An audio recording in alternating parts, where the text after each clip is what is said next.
बाप का इंतकाल हो गया, बाप का इंतकाल हो गया। बाप का 2 बेटा तजीज़ो तकफीन करके आ गया। बड़ा भाई छोटे भाई से बोला कि बाबू हिस्सा बखरा करे। तो छोटका भाई बोला कि भैया कम से कम कुछ दिन गुजरे था, बाबा तो मरबे कर ली। बोला बाबा के लिए वो समझते रहती, हम इंतजार नहीं करबो, अखनी हिस्सा करें। तो मामा लोग थैये थे, बोले नहीं नहीं झगड़े मत, हमरा से इंसाफ करी दीजिए, हिस्सा बखरा लगा दीजिए। मगरिब के बाद रात में बैठा तो मामा बोला बस्ती लोगों के सामने में कि अच्छा सुना, 3 बीघा जमीन तोर बाप छोड़ी मरलूस दी भैछा। छोटका से पूछा कि की करवे, 3 बीघा जमीन चू की करवे। तो छोटका बोली कि भैया जानती। तो भैया बोली ठीक है, ये मैं 3 बीघा जमीन हमें रखी लो। फिर मामा बोला कि अच्छा 4टा गौरू छी की करवे। तो छोटका बोला भैया जानती। भैया बोली ठीक है जी हम गौरू ओटियां रखी लो। तब मामा बोला कि अमौर में तुम्हारे बाप की एक दुकान भी है, क्या करोगे। छोटका से पूछा, छोटका बोली कि भैया जानते। तो भैया बोली ठीक है जी दुकानों हमें रखी लो। तब मामा बोला कि 25,000 टका तोर बापा के ऊपर में कर्जा छू की करवे। तो छोटका बोली भैया जानती। तो भैया गरम भागली, सब कुछ हमें जानबो, ते कुछ नहीं जानबे। खेत हमें जान लान, गौरू हमें जान लान, दुकान हमें जान लान, कम से कम बवा छोटो बेटा दिए जा, बवा कर जाते जाने। कब्र में फेंक देगा जमाना, फेंक कर लोग होंगे रवाना। कब्र में फेंक देगा जमाना, फेंक कर लोग होंगे रवाना। मिट्टी डालेंगे फिर मुट्ठी मुट्ठी, ये भी हिस्सा उठाना पड़ेगा। उठ गया जिस घड़िया बोदाना, छोड़कर सबको जाना पड़ेगा। इसलिए मस्जिद का जलसा है। देखिए मस्जिद में बहुत सारा काम बाकी है। आपको क्यों बुलाया गया, ये जलसे का इनेकाद क्यों किया गया, इसलिए आपको जमा किया गया है कि अल्हम्दुलिल्लाह आपको बुलाकर कुछ आपसे लेकर अल्लाह का घर बना देना है, ताकि दुनिया में अल्लाह का घर भी बन जाए और आपका महल भी जन्नत में बन जाए। मुझे 5 आदमी चाहिए इंशाअल्लाह। आमी ओनार जन्ने 10 दुआ करबो। कत दुआ करबो, अरे बोलो ना भाई। उदूनी अस्तजिब लकुम, अल्लाह कहता है मेरा बंदा तुम मुझे पुकारो मैं तेरी दुआ को कबूल करूंगा। तुम मुझे पुकारो, एखाने जेटई दुआ होबे कबूल होबे, जेटई दुआ होबे मकबूल होबे इंशाअल्लाह। ऐसी वैसी दुआ नहीं होगी। एक बुढ़िया रास्ते में गिर गई, बुढ़िया रास्ते में, अरे बोला नहीं हो। अब 80-90 साल की बुढ़िया रास्ता में गिरी गई, ठोकर लगले गिरी गई, अब उठे नहीं पाई। कोई लड़का मोटरसाइकिल लग जाए झील तक हिल की, मोटरसाइकिल खड़ा करके बुढ़िया उठल गए, दादी उठे उठे उठे उठे उठे, चोट लगल उठे उठे। बुढ़िया उठले, बदन हाथ झाड़ के बुढ़िया बोलिए बेटा जितना जल्दी थी हमरा उठे लेनी, हमें दुआ करे जी उतना जल्दी अल्लाह तू उठा लो बेटा। असल परेशानी है ना, इसमें से बहुत सारे बच्चे ऐसे हैं मेरे, वो बैठ ही नहीं पाएगा। वो बैठना चाहेगा बैठ नहीं पाएगा। काहे वो जो पैंट पहना है ना जीन्स, अच्छा वो पैंट इतनी टाइट होती है कि उस पैंट को पहन करके मुसलमान का बच्चा है, पेशाब लग जाए, सफ़र में हो, अगर वो पेशाब करना चाहेगा बैठ के बैठ नहीं पाएगा। बैठेगा, खड़ा होगे तो पेशाब नहीं करेगा, तो बैठेगा तो पूरा नहीं बैठ पाता, कुकड़ू को बैठता है। अब पता ये चला कि आधा पेशाब जमीन में, आधा पेशाब रुक जाता है। जब खड़ा होकर चेन लगाता है तो आधा पेशाब पैंटों में। बोले बात सही है कि गलत है। अच्छा एक पैंट अभी औरों निकला, उस पैंट का नाम है फटल का पैंट है। अरे इधर है कि नहीं है? बड़ी शर्म की बात, बहुत शर्म की बात है। पहले ज़माने में लोग फटा हुआ कपड़ा नहीं पहनता था, अभी भी नहीं पहनता, अभी तो वो फैशन वाले लोग पहनते हैं। एक नौजवान को देखे, बड़ा खूबसूरत बच्चा था, यहाँ भी पैंट फटी, यहाँ भी फटी, यहाँ भी फटी, अब पिछुओ फटला। तो हमने कहा कि रे बाबू दूसरा कपड़ा नहीं है? बोला हजरत ये तो स्टाइल है। कि आग लगे ऐसी स्टाइल पे भाई। अरे कोई पैंट है, अल्लाह के रसूल जनाब मोहम्मद रसूलुल्लाह सल्लल्लाहु अलैहि वसल्लम, कपड़ा फट जाता, आप अपने हाथों से कपड़े को सी कर पहनते, तो पता ये चला कि कपड़ा अगर फट जाए तो कपड़े को सी कर पहनना नबी की सुन्नत है, और फटा हुआ कपड़ा पहनना ये नहूसत है, बेबरकती है। इसलिए मेरे नौजवानों, ये फटे हुए कपड़ा मत पहनो। अच्छा अभी देखिएगा, और भी मैं बताऊं, अभी हमारा नौजवान तबका कहाँ जा रहा है, किधर जा रहा है? नशे में सबसे अव्वल मेरा नौजवान,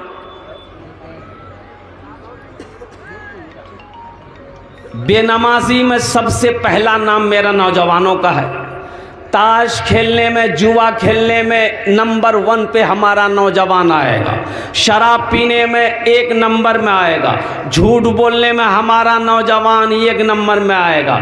हम तो कहते हैं कि अगर नौजवान सुधर जाए तो सारा मोहल्ला सुधर जाए, हमारी कौम सुधर जाए अगर नौजवान सुधर जाए, तो इंशाल्लाह सुधरोगे। अरे सुधरेंगे इंशाल्लाह। कब? अल्हम्दुलिल्लाह। वाह भाई वाह। नौजवानों सुधर जाओ, नौजवानों होशियार हो जाओ, अपने ईमान को मजबूत बनाओ, ताकि लगे कि हाँ कोई मुसलमान है, लगे कि ये मुसलमान का अखलाक है, लगे कि मुसलमान का किरदार है। और मुसलमान की शान ये है कि मुसलमान जिस गली से गुजर जाए उसकी खुशबू बता दे कि इधर से कोई मुसलमान गुजरा।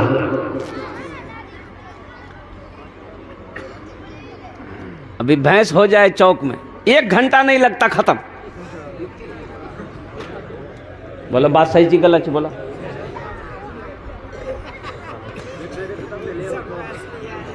ईमान में उलमा फरमाते हैं कि जब कोई मुसलमान शराब पीने के लिए बैठता है ना, शराब के गिलास को जैसे ही हाथ लगाया, होठ से लगाया, ईमान उसके जिस्म से निकल जाता है, ईमान निकल गया। तो जब मुसलमान है, ईमान निकल गया, तो अब वो क्या रहा?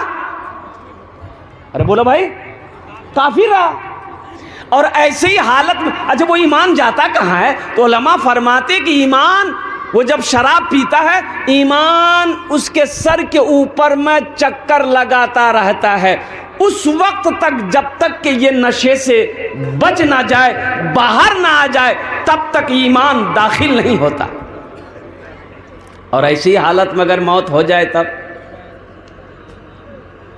अगर शराब पीते हुए मौत आ जाए, तब कौन सी मौत होगी? इसलिए मेरे बच्चों, अभी एक नशा और चला हुआ है, इसमें अरे कौन नशा है? सनफेक। इस सनफेक की दिल फेंक जियो, सल्फिक्स। अच्छा क्या क्या नशा है, मैं तो सुनता हूँ तो बड़ा अफसोस होता है कि हमारा नौजवान कहाँ चला गया, हमारा बच्चा कहाँ जा रहा है, हमारा नौजवान कहाँ जा रहा है, हमारा बच्चा क्यों बिगड़ रहा है? ए मुसलमानों, नौजवान तो एक वो भी है, एक नौजवान वो भी थे, खालिद बिन वलीद रज़ी अल्लाह ताला अन्हु। नौजवान को देखना चाहते हो? बड़े बड़े शहरों में जाकर देखो, कलकत्ता में जाकर देखो, मुंबई में जाकर देखो, कानपुर में जाकर देखो, लड़का खूबसूरत है लेकिन हर लड़के के सर पे टोपी नजर आएगी। बोलो आप लोगों ने देखा होगा, पहचान में आ जाएगा कि भाई ये मुसलमानों की बस्ती है, ये मुसलमानों का मोहल्ला है, ये मुसलमान की दुकान है। अल्हम्दुलिल्लाह सुम्मा अल्हम्दुलिल्लाह, अल्लाह कभी दे के आजमाता है, अल्लाह कभी ले के आजमाता है। इन सब कामों में हम लोग सबसे पीछे। अभी देखिए, ए बाबू बैठो, अजय वादा करो जब तक मेरा बयान होगा कोई जाना आना नहीं करेगा। अरे कोई जाएगा? यही लग ले। एक जगह तकरीर कर दे, एक नौजवान खड़ा हुआ, मैंने कहा क्या हुआ? बोला है अंकल बैठो। 10 मिनट के बाद फिर खड़ा हुआ, हमने कहा कने बेचे नहीं। वो मुझे साहब बहुत जोर से लगला। अंकल बैठो, नौजवान हो, बर्दाश्त करो, बर्दाश्त करो, नौजवान हो। अभी का नौजवान तो पोल्ट्री मुर्गी है। मैंने कहा बैठो, वो बैठ गया, इत्मीनान से बैठ गया। कुछ देर के बाद मेरी तकरीर खत्म हुई, नजर पड़ी तो हमने कहा कि बेटा जो बोली नहीं जो, तो हमने कहा कि कहे नहीं जाएगा? तो नौजवान बोली की करेल जो जे करेल जे हिलानी है भाग लीजिए, अब जाने की जरूरत नहीं है, ते तकरीर करा, हमें तो तकरीर सुनवा। नौजवान हमारा कहाँ जा रहा है, किस रास्ते पे जा रहा है? हालांकि मौजू मेरा ये नहीं है, लेकिन हम देखते हैं ना, अभी मकई का सीजन है। एक पैगाम और ये भी देना चाहता हूं, मैं रोता हूं जब मैं घर से निकलता हूं ना, गाड़ी में बैठकर कसम खुदा की देखता हूं तो आंखों से आंसू जाता है कब्रिस्तानों के हालात को देखकर। कब्रिस्तान मकई सुखाने की जगह है, कब्रिस्तान में गरू बांधने की जगह है, कब्रिस्तान बकरी बांधने की जगह है। अच्छा ये बताइए, ये किसने कह दिया कि मोमिन मर गए? ये किसने कह दिया कि मोमिन मर गए? अरे वो कैद से छूटे अपने घर गए, कैद से छूटे, अरे बोलो ना भाई, कैद से छूटे अपने घर गए। ये किसने कह दिया कि मोमिन मर गए? अरे वो कैद से छूटे अपने घर गए। दुनिया कैद खाना है मुसलमानों के लिए, दुनिया कैद खाना है, ये दुनिया मुसलमानों के लिए जेल है। इसलिए अल्लाह ने कह दिया दुनिया में तकलीफ होगी, परेशानी होगी, मुसीबत आएगी, लेकिन गम ना करना, हम उसे दूर भी कर देंगे। सब्र करना, सब्र करने वालों के साथ हम हैं। अब बताइए, एक सहाबी हैं, कब्रिस्तान में मिट्टी देने गए, कोई सहाबा इंतकाल किए थे, तो अल्लाह के रसूल भी कब्रिस्तान गए। तो एक सहाबी ने अभी तजीज़ व तकफीन में लेट था, कब्र में डालना है, बांस बत्ती हाबी जाबी करना है, अभी टाइम है। तो एक सहाबी ना ये कब्र थी, कब्र में टेक लगा के बैठ गए, कब्रिस्ताने में टेक लगा के बैठ गए। अल्लाह के रसूल की नजर पड़ गई, आपने फरमाया क्या कर रहा है, टेक क्यों लगाया? कहा रसूलल्लाह इससे क्या फर्क पड़ेगा? तो अल्लाह के नबी ने इरशाद फरमाया, क्या तुम एक जिंदा आदमी के जिस्म पर टेक लगाकर बैठोगे, उससे तकलीफ होगी कि नहीं? कहा रसूलल्लाह उससे तकलीफ होगी। तो जनाब मोहम्मद रसूलुल्लाह सल्लल्लाहु अलैहि वसल्लम ने इरशाद फरमाया, जिस तरीके से जिंदा आदमी के जिस्म पर टेक लगाकर बैठोगे उसको तकलीफ होगी, वैसे इसके कब्र में टेक लगाकर बैठोगे, कब्र में उसको तकलीफ होगी। यहाँ कब्रिस्तान में थ्रेसर चलाया जा रहा है। मछट्टा कब्रिस्तान, जैसे ही मछट्टा बाजार से निकलते हैं वो कब्रिस्तान में देखते हैं थ्रेसर, ट्रैक्टर वहाँ मौजूद है, थ्रेसर वहाँ पर मौजूद है। और हमारा अल्हम्दुलिल्लाह सुम्मा अल्हम्दुलिल्लाह, हमारा कोचेली का भी कब्रिस्तान किसी से पीछे नहीं है, वो भी फर्स्ट करेगा। अब भतौरिया का कब्रिस्तान, बताओ मुसलमानों, क्या जगह नहीं है? भाई कब्रिस्तान, एक बात याद रखिएगा और देखिएगा, हमारे कब्रिस्तान में हम लोगों के ये देखने को यही इलाका मिलता है। मछट्टा हो, भतौरिया हो, कोचेली हो, रमनी हो, या जो अपने इर्द गिर्द इसी इलाके में, और आपको ये बेहुरमती कहीं नजर नहीं आएगी। पूरे इंडिया में घूमता हूं, मैं पूरे इंडिया घूमता हूं, अल्हम्दुलिल्लाह सुम्मा अल्हम्दुलिल्लाह, कहीं पर कब्रिस्तान की बेहुरमती मैं नहीं देखता जितनी बेहुरमती हम लोग अपने कब्रिस्तानों की करते हैं। अल्लाह पूछेगा कि नहीं पूछेगा? अल्लाह को क्या जवाब दो? अच्छा दूसरी बात, ए बाबू बैठ जाओ, बैठो। एक दूसरी बात, गाय कब्रिस्तान में हम लोग ठोक देते हैं, गाय कब्रिस्तान में हम लोग बांध देते हैं, तो गाय पेशाब करती है कि नहीं करती भाई? अरे बोलो नहीं हो कि थैली लगा दीजिए। कब्रिस्तान में गाय पेशाब किया, गाय पेशाब की, बैल पेशाब की, भैंस पेशाब किया कब्रिस्तान में। अब वो पेशाब, अच्छा बताओ, गाय है इतना नहीं मुत्ती, वो जितना बड़ा जानवर जी उतना मुत्ते। अब वो पेशाब किया, वो पेशाब कहां जाएगा? अरे जमीन के नीचे जाएगा ना। तो वहां कब्र थी मेरे दादा की, तो पेशाब केकरो मुंह जी थी? दादो दुनिया में तोरा दूध नहीं पिलावा सकलोन, ते मरी गिला, गए मुंह पिया।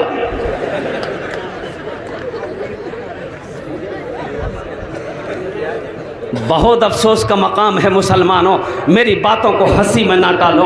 खुदा के वास्ते कब्रों की बेहुरमती ना करो, कब्रिस्तान की बेहुरमती ना करो। कल को आप भी मरोगे, आप भी उसी कब्रिस्तान में जाओगे, हम भी मरेंगे इसी कब्रिस्तान में जाएंगे। कल को मेरे साथ वही होगा जो आज हमने अपने भाई के साथ किया है, गांव वालों के साथ किया है। इसलिए कब्रिस्तान, हम तो कहेंगे हर मोहल्ले के नौजवानों को इसमें एक कमेटी तश्कील करे, हर नौजवान इसमें आगे आए और अपने कब्रिस्तान की घेराबंदी करे और एक बड़ा दरवाज़ा लगाकर ताला मारकर चाबी एक किसी मुअज़्ज़ज़ आदमी के हवाले करे कि कब्रिस्तान उसी वक्त उसी दिन खुलेगा जब कोई इंतकाल होगा। अल्हम्दुलिल्लाह सुम्मा अल्हम्दुलिल्लाह, इसलिए कि अदला का बदला है। आज हम दूसरों के साथ करे रहे हैं, कल कोई मेरे साथ करेगा।